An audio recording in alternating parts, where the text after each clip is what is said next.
యోహాను సువార్త 13వ అధ్యాయము 16వ వచనం నుండి 20వ వచనం వరకు. దాసుడు తన యజమానుని కంటే గొప్పవాడు కాడు, పంపబడినవాడు పంపిన వాని కంటే గొప్పవాడు కాడు అని మీతో నిశ్చయముగా చెప్పుచున్నాను. ఈ సంగతులను మీరు ఎరుగుదురు, వీని ప్రకారము నడుచుకునినచో మీరు ధన్యులు. నేను మీ అందరి విషయమై మాట్లాడుట లేదు, నేను ఎవరిని ఉద్దేశించి మాట్లాడుచుంటునో నాకు తెలియను. కానీ నాతో భుజించువాడు నాకు విరుద్ధముగా లేచును అని లేఖనము నెరవేరుటకై ఇట్లు జరుగుచున్నది. అటుల జరిగినప్పుడు నేనే ఆయనను అని మీరు విశ్వసించుటకై ఇది జరుగుటకు పూర్వమే మీతో చెప్పుచున్నాను. నేను పంపిన వానిని స్వీకరించువాడు నన్నును స్వీకరించుచున్నాడు, నన్ను స్వీకరించువాడు నన్ను పంపిన వానిని స్వీకరించుచున్నాడు అని మీతో నిశ్చయముగా చెప్పుచున్నాను. ఇది మన ప్రభువు వాక్కు. సర్వేశ్వరునికి వందనములు. ప్రభునందు ప్రియమైన సహోదరి సహోదరులారా,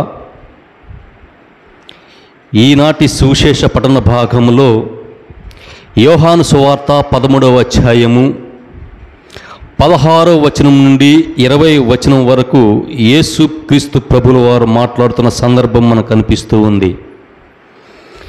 ఇది ఏంటి సందర్భం అనేది మనం చూసుకుంటే, కొన్ని గంటలలో మన ప్రభువైన యేసు క్రీస్తుని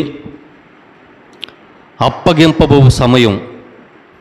మనకు తెలుసు కదా, యోధా ఇస్కారియోతు ప్రభుల వారిని అప్పగించినట్లుగా మనకి తెలుసు. ఆ యోధా ఇస్కారియోతు గురించే ఇక్కడ యేసు ప్రభులు మాట్లాడుతూ ఉన్నారు.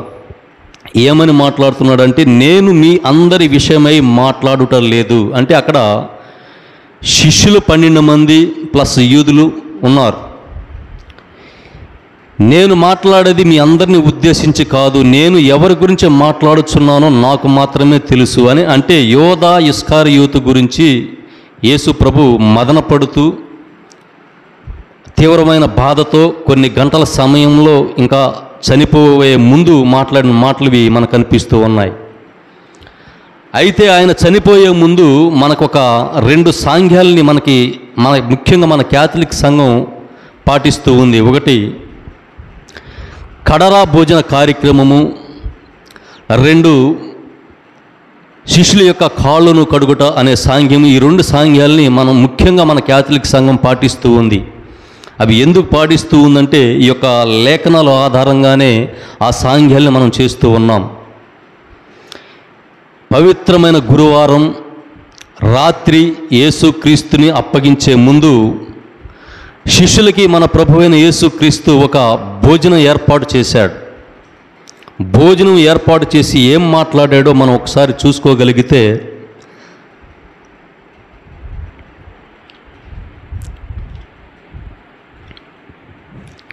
ఇదే యోహాను సువార్త 6వ అధ్యాయము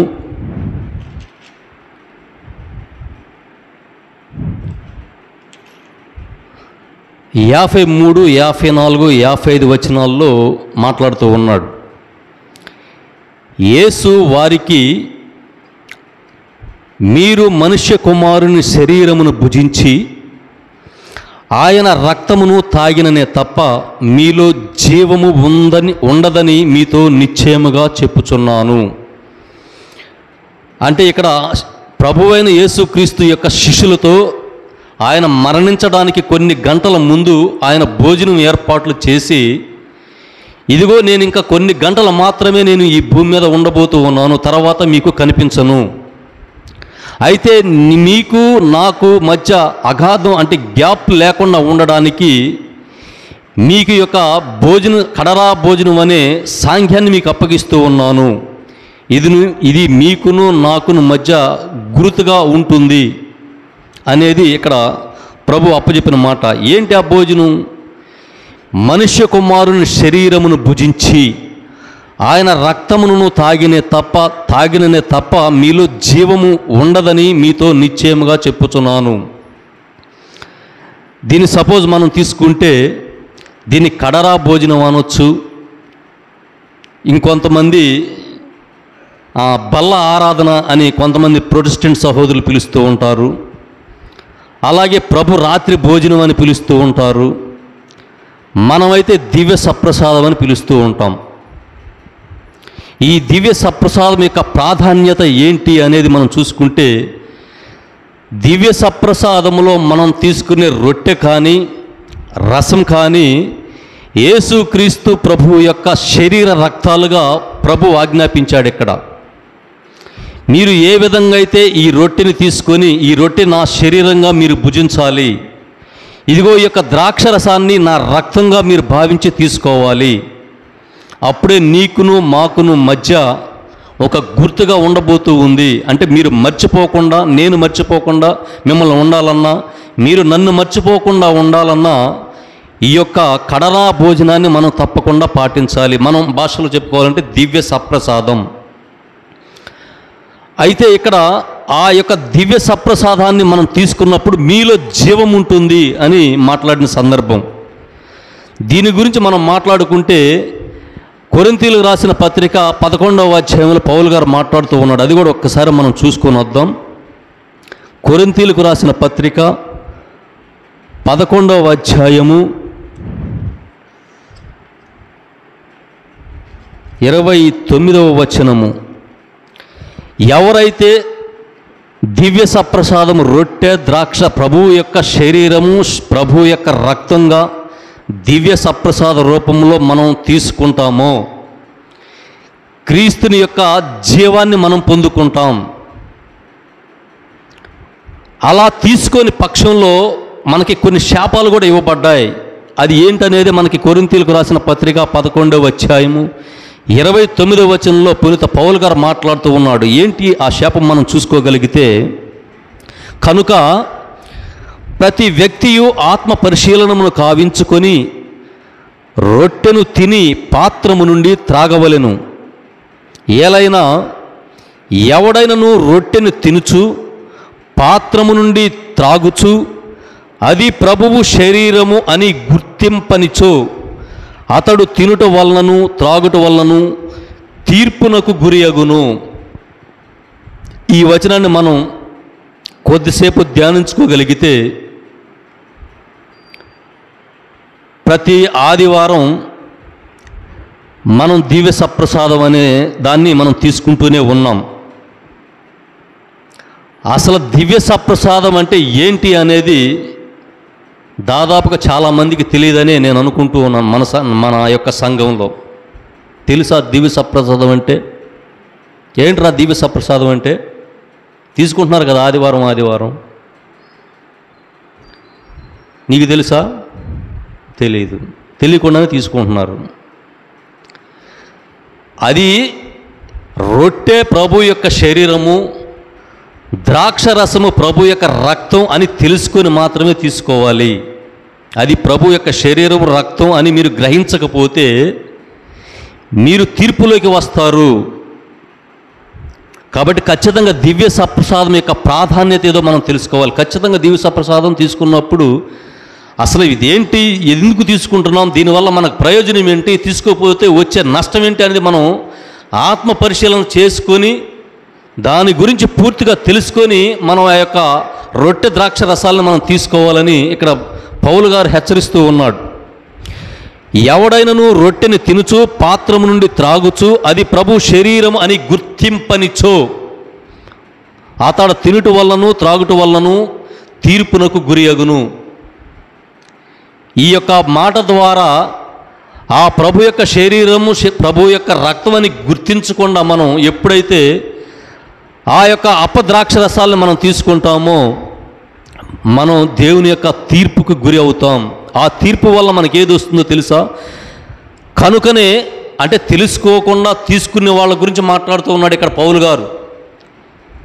రొట్టెంటో ఏంటో తెలియదు, రసం అంటే ఏంటో తెలియదు, తెలియకుండానే మీరు తింటూ ఉన్నారు. కాబట్టి అలాంటి వారిని ఉద్దేశించి అలా తీసుకోవడం వల్ల కనుకనే మీలో పెక్కుమంది వ్యాధిగ్రస్తులై బలహీనముగా ఉన్నారు, కొందరు మరణించిరి. ఇక్కడ తీర్పునకు గురై వ్యాధులు బాధన పడతారు, బలహీనంగా ఉంటారు, కొంతమంది అయితే మరణించారు అని 3 తీర్పులు మనకి ఇక్కడ గుర్తు చేస్తూ ఉన్నాడు. ఖచ్చితంగా మీరు తెలుసుకోవాలి. మీరు దివ్య సప్రసాదం ఏంటో అనేది కూడా తెలియని పరిస్థితుల్లో మీరు ద్రాక్ష రసాలను మీరు తీసుకుంటూ ఉన్నారు కాబట్టి ఖచ్చితంగా మీరు తెలుసుకోవాల్సిన మాటలు ఇవి.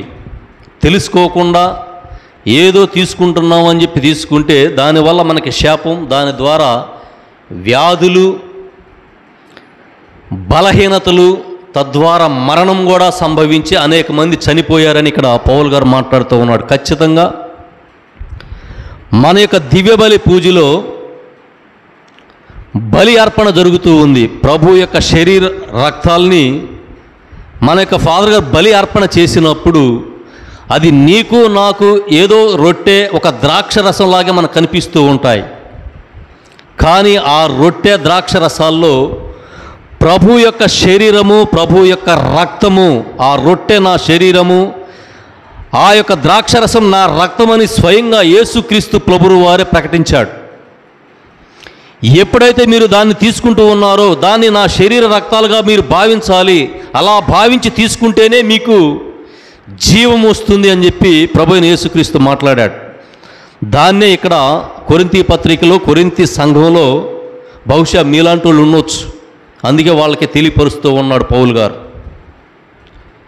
మీరు ఏమి తెలియకుండా రొట్టె ద్రాక్ష రసాలు తీసుకుంటూ ఉండబట్టే ఆ యొక్క సంఘంలో ఈ మాటలు పౌలు గారు మాట్లాడాడు. తెలియపోతేనే కదా ఎవరైనా చెప్పగలిగేది. కాబట్టి ప్రతి ఒక్కరూ ఖచ్చితంగా దివ్య సప్రసాదం అనే కార్యక్రమం అనేది ఏంటి అనేది మనం ఖచ్చితంగా తెలుసుకోవాల్సిన అంశం. ఎప్పుడైతే నడి పూజలో ఆ యొక్క అప్పం ప్రభు యొక్క శరీరంగా, ద్రాక్షరసం ప్రభు యొక్క రక్తంగా మారుతుందనేది ప్రతి క్రైస్తవుడు విశ్వసించాల్సిన విషయం. ఆ విధంగానే విశ్వసించి ఆ శరీరాన్ని, రక్తాన్ని ప్రభు యొక్క శరీరం, ప్రభు యొక్క రక్తంగానే తీసుకోవాలి తప్ప ఏదో అప్పం, ఏదో ద్రాక్షరసంగా అనుకుని మాత్రం మనం తీసుకోవడానికి లేదు.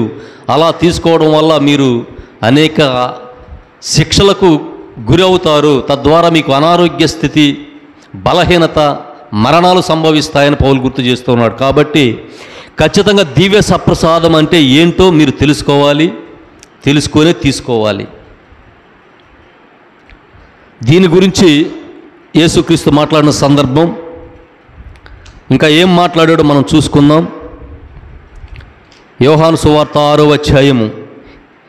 యేసు వారికి, మీరు మనుష్య కుమారుని శరీరమును భుజించి ఆయన రక్తమును తాగిన తప్ప మీలో జీవం ఉండదని మీతో నిశ్చయముగా చెప్పుచున్నాను.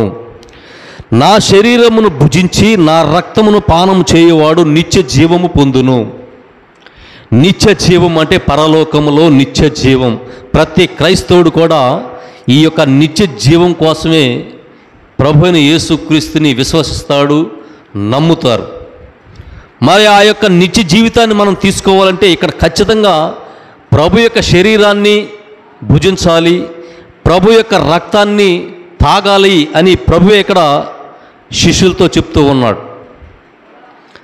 కాబట్టి మనం కూడా ప్రతి ఆదివారం దివ్యబలి పూజ అనే కార్యక్రమంలో ఎంతో ఆధ్యాత్మికంగా తీసుకోవలసిన దివ్య సప్రసాదాన్ని, దాని గురించి మనం పరిపూర్ణంగా తెలుసుకొని ప్రభు యొక్క శరీరం, రక్తం ఏంటి అనేది క్లియర్గా చెప్పాడు. మీరు ఆ యొక్క రక్తాన్ని, ఆ శరీరాన్ని తీసుకుంటేనే నా శరీరాన్ని మీరు భుజించినట్టు, నా రక్తాన్ని మీరు తాగినట్టు, తద్వారానే మీకు నిత్య జీవం వస్తుంది. అంటే దీని ఉద్దేశం ఏంటంటే ప్రతి క్రైస్తవుడు కూడా బాప్తిజం తీసుకున్న తర్వాత దివ్య సప్రసాదం అనే యేసు ప్రభుల యొక్క శరీర రక్తాలని తీసుకోకపోతే ప్రభువుని నమ్ముకోవటమే వ్యర్థం. ఒక మాటలో చెప్పాలంటే మీకు నిత్య జీవం అది తీసుకుంటేనే తప్ప మీకు నిత్య జీవం లేదు అని ఇక్కడ ప్రభు మాట్లాడుతున్నాడు. కాబట్టి ప్రతి క్రైస్తవుడు ఖచ్చితంగా ఈ యొక్క దివ్య సప్రసాదాన్ని తీసుకోవాలి. తీసుకునే ముందు దాని యొక్క ఆవశ్యకత ఏంటనేది తెలుసుకోవాలి. తెలుసుకోకుండా అనవసరంగా అయోగ్యంగా మనం తీసుకుంటే మళ్ళీ దేవుని యొక్క శాపానికి గురవుతామని పౌలు గారు హెచ్చరిస్తూ ఉన్నాడు. కాబట్టి ఖచ్చితంగా దివ్య సప్రసాదం అనే దాన్ని మనం తీసుకొని దాన్ని ఆధ్యాత్మికంగా మనం భావించాలి.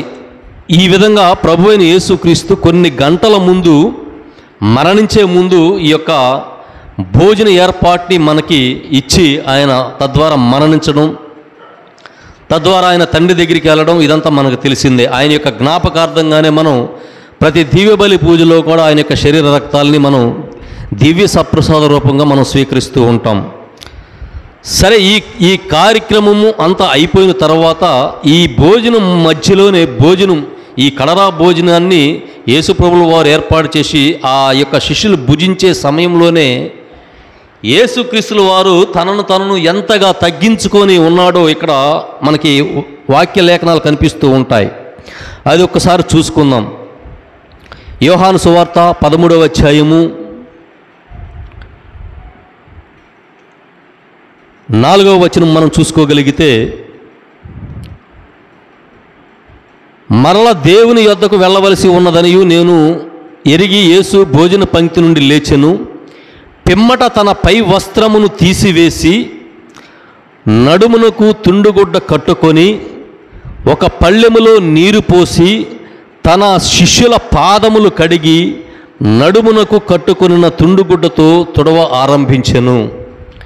ఈ యొక్క సంఘాన్ని మనం కళ్ళారా మనం చూస్తూనే ఉంటాం. ప్రతి ఈస్టర్ ముందు పవిత్రమైన గురువారం రోజు మనకి పెద్ద చర్చిలో మన ఫాదర్ గారు 12 మంది శిష్యులుగా కొంతమందిని కూర్చోబెట్టి ఇక్కడ యేసుక్రీస్తు ప్రభువు వారు ఏ విధంగా అయితే చేశాడో ఆయన పైన వేసుకునే కండవని నడుము కట్టుకొని ఒక పళ్ళెంలో నీళ్లు పోసుకొని ప్రతి శిష్యుని కాళ్ళు కడిగి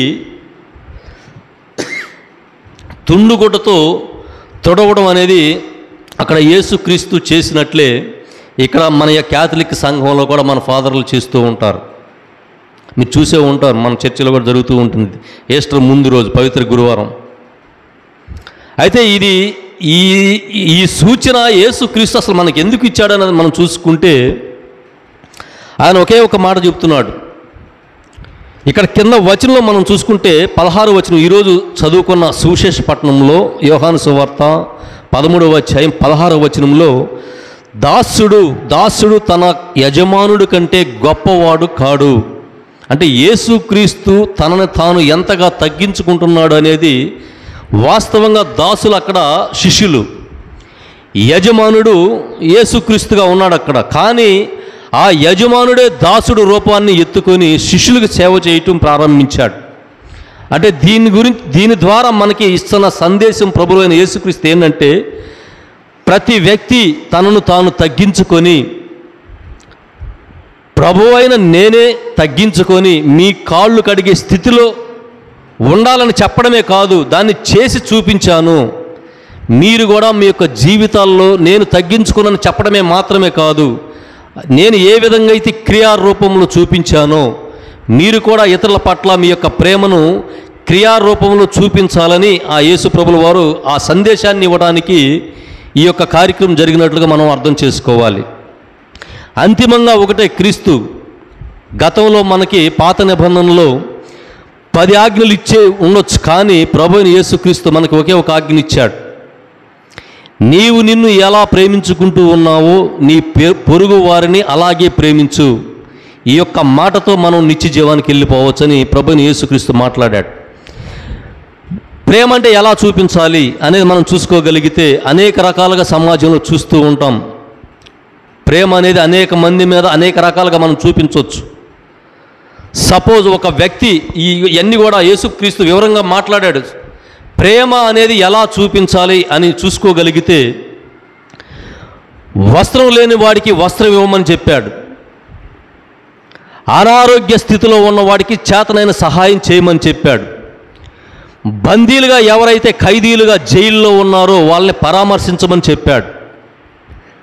ఇలా చెప్పుకుంటూ పోతే అనేకమైన చాలా లిస్ట్ ఉంది. ఇదంతా మనకి ఆ కొండ మీద ప్రసంగం మత్తయి సువార్త 5, 6, 7 అధ్యాయాల్లో సుదీర్ఘమైన ప్రసంగం యేసుక్రీస్తు వారు చేశారు. ఆ ప్రసంగంలో ఇవన్నీ చెప్పాడు. ఏమి లేని వారికి దీనావస్థలో ఉన్నవానికి సహాయం చేయి. పేదవారిని ఆదుకో, బట్టలు లేని వారికి బట్టలు ఇవ్వు, అనారోగ్య స్థితిలో ఉన్న వారికి సహాయం చేయి. ఇలాంటి మంచి పనులు ఎవరైతే లేకుండా దేనావస్థలో ఉన్నారో వారికి కానీ ఈ పనులు మీరు కానీ చేయగలిగితే మీరు ఖచ్చితంగా నా శిష్యులు అవుతారు. తద్వారా మీరు నిత్య జీవితాన్ని పొందుకుంటారని చెప్పడమే కాదు, ఇక్కడ యేసుక్రీస్తు శిష్యుల యొక్క కాళ్ళు కడిగి నిరూపించాడు. దేవుడు శిష్యులు కాళ్ళు కడగటం ఏంటి, కాళ్ళు కడిగిన కాళ్ళని మళ్ళీ ఆయన తుండుగుడ్డుతో తొడవటం ఏంటి అనేది, మనం ఏ విధంగా నడుచుకోవాలనేది ఆయన క్రియారూపంలో చూపించాడు. చెప్పడమే కాకుండా తనను తాను ఏ విధంగా తగ్గించుకోవాలి అనేది మనకు ఒక సింబల్గా చూపించడానికి ఆ క్రియ యేసుక్రీస్తు చేసినట్లుగా మనకి ఈరోజు సువిశేషపట్నం ద్వారా మనకు కనిపిస్తున్న అంశం.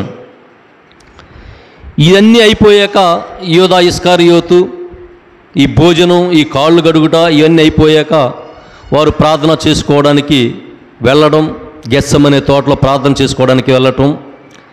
తర్వాత యోధా ఇస్కారియోతు అధికారులను తీసుకొచ్చి యేసుక్రీస్తుని అప్పజెప్పటం. గురువారం రాత్రి జరిగిన సంఘటన ఇది మొత్తము కూడా. తెల్లవారుజామున 3 గంటలకల్లా ఆయన పట్టుకు బంధించడం, శనివారం పొద్దున్నే 9 గంటలకల్లా ఆయన సెలవు వేయటం, శనివారం మధ్యాహ్నం గురువారం జరిగింది కాబట్టి శుక్రవారం పొద్దున్నే 9 గంటలకు సెలవు వేయటం, మధ్యాహ్నం 3 గంటలకి ఆయన మరణించడం. ఇవన్నీ మనకి గతంలో ఈస్టర్ పండుగప్పుడు చదువుకున్న వచనాలు చాలా మనం ఇంటూనే ఉన్నాం.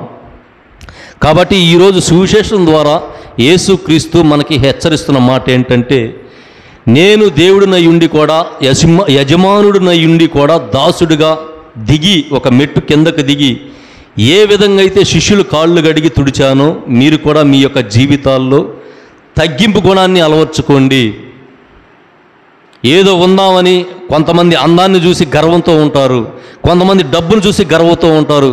ఇలాంటి గర్వాత్ములు మన చరిత్రలోకి వెళితే గర్వాత్ములు పతనమైపోయినట్లుగా దావీదు యొక్క కుమారుడు అబ్షలోము మనకు ఉదాహరణ కనిపిస్తూ ఉంటాడు. ఆ చరిత్ర చూసుకుంటే మనకి ఈ సమయం సరిపోదు కాబట్టి నేను దాని జోలికి వెళ్ళటం లేదు. కాబట్టి యేసుక్రీస్తు ప్రభువు వారు చెప్పింది ఏంటంటే, మీ యొక్క ఉన్నతమైన జీవితాన్ని తగ్గించుకొని బ్రతకగలిగితే మీరు నా శిష్యులు అవుతారు. తద్వారా మీరు నా యొక్క నిత్య జీవితాన్ని మీరు పొందగలరని చెప్పి ఈరోజు సువిశేషపట్నం ద్వారా మనకి ప్రభు అయిన యేసుక్రీస్తుల వారు సెలవిస్తూ ఉన్నారు. కాబట్టి మనం కూడా మన దేవుడే, మన ప్రభువే ఆయన యొక్క శిష్యుల్ని కాళ్ళు కడిగి తుండుగుడ్డతో తుడిచి ఏ విధంగా అయితే తనను తాను తగ్గించుకున్నాడో ఆయన యొక్క శిష్యులుగా, ఆయన యొక్క బిడ్డలుగా మనం కూడా ఆయన్ని ఎగ్జాంపుల్గా, ఉదాహరణగా తీసుకొని ఆయన యొక్క తగ్గింపు గుణంలా మనం ప్రవర్తించాలి. ఆ తగ్గింపు యొక్క గుణాన్ని మనకి ప్రసాదించమని ఆ దేవాది దేవుణ్ణి ఈరోజు మనం ప్రార్థన ద్వారా అడుగుదాం, ప్రార్థన చేసుకుందాం. సర్వశక్తి